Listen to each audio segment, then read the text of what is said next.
Čau! Mans vārds ir Raimonds Feldmans. Esmu basketbola treneris.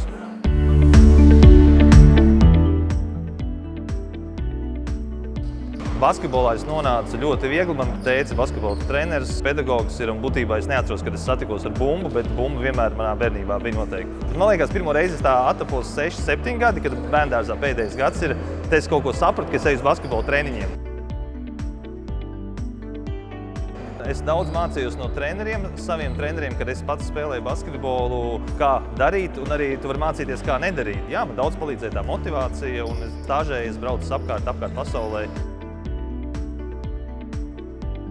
18 gados es nekad nedomāju, ka es būšu basketbola treneris. Es spēlēju basketbolu un domāju, ka es būšu, klasisks variants – ekonomiķis, biznesmenis, pārdevējs, bet ar laiku vasarās man iesaistīja pa treneriem. Kad es basketbolu spēlēju, es domāju nedaudz vienmēr egocentrisks par sevi.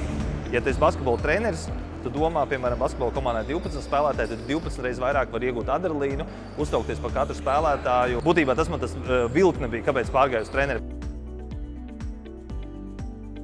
Es lepojos noteikti arīnisko saikni, kas man ir svarīga ar saviem audzēkņiem. Ikdienā tos, ko es trenēju, bet arī tos, ko es kādreiz trenēju. Būtībā tā komunikācija notiek ikdienā, kad tā saikne paliek vai kaut kāda pateicība.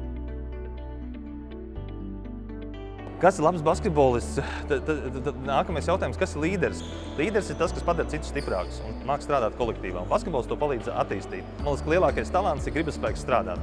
Viss ir iespējams, tikai ir vēlme, attieksme, un tas nav sprints, tas ir maratons. Pirmais ir mērķis, ticēt mērķim un strādāt, vēlme strādāt. Es mācos no ikdienas komunikācijas, man ļoti paveicies, ka es daudz saviem audzēkņiem klausos, piemēram, vienu stilu mūziku, mēs vienā kultūrā esam, piemēram. Ja? Un, ja kāds runā, ka sociāli tīkli ir disadvantage priekš jauniešiem, tad es viņu mēģinu pagriezt kā advantage. Piemēram, ar sociālajiem tīkliem komunicēt mācību daļu ar bērniem, piemēram. Jautājumi par basketbolu, kaut kādiem vingrinājumiem vai kaut kādu taktisko situāciju aizsūtu WhatsAppā, piemēram, grupā, un kādam jāatbild ir, piemēram. Tad viņi skatās to basketbolu, mācās, mēģina atbildēt, viņš man neatbild uz mani jautājumu, piemēram, čatu grupā, es zinu, ka viņš ir komandas biedram jautā un komunicē ar komandas biedru, ko treneris grib no manīm. Ja mēs runājam par stereotipiem, tad man liekas, ka pirmā lieta, kas, piemēram, mana pieredze pagājušā gadā prakses skolā bija, ka mums jāmāk atrast komunikāciju ar jauniešiem. Ja tu māk atrast komunikāciju jauniešiem, tad viņi arī nāk tev pretīm un var veidoties foršs kolektīvs, piemēram, skolā ar baudām mācību stundu.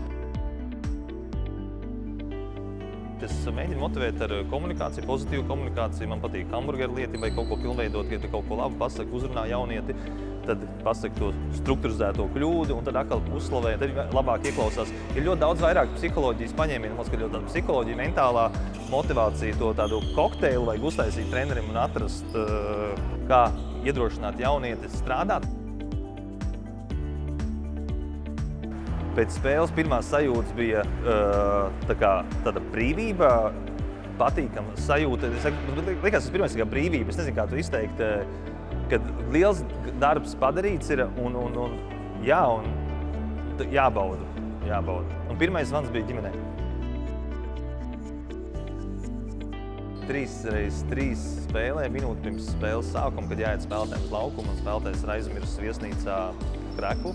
Es zināju to spēlētāju, viņa īpašības, kas viņam bija pēc spēles, ka viņš pienāca. Protams, mēs dabūjām to kreklu ar nokavēšanos, jo spēle bija iesākās, bet viņš bija šokā, kāpēc es nebiju dusmīgs. Viņš saka, treneri, kāpēc jūs nebijāt dusmīgs par to, ka es aizmirsu kreklu?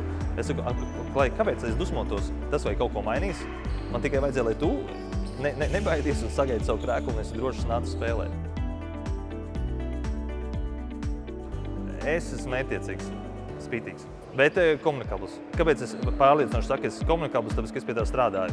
Jo man patīk basketbola tā daļa ir ne tikai vingrinājumi, bet basketbola daļa ir mentālā puse, psiholoģija un tā komunikācija. Man liekas, tās nav mazsvarīgas lietas basketbola trenerim. Mans aicinājums jauniešiem – nebaidieties, rīkojieties, pieredzi nevar nopirkt, vienkārši paprovēt, un es pārliecināts esmu. Ja kaut kas jums patīk un jūs baidaties, jums iepatiksies. Tikai rīkoties, pārlieciet solis priekšu, jo sports ir baudām lieta un dod atmiņas saikni ne tikai ķermenim fiziski, bet arī mentāli. Un ticiet man, rīkojieties, paprovēt, viss būs labi.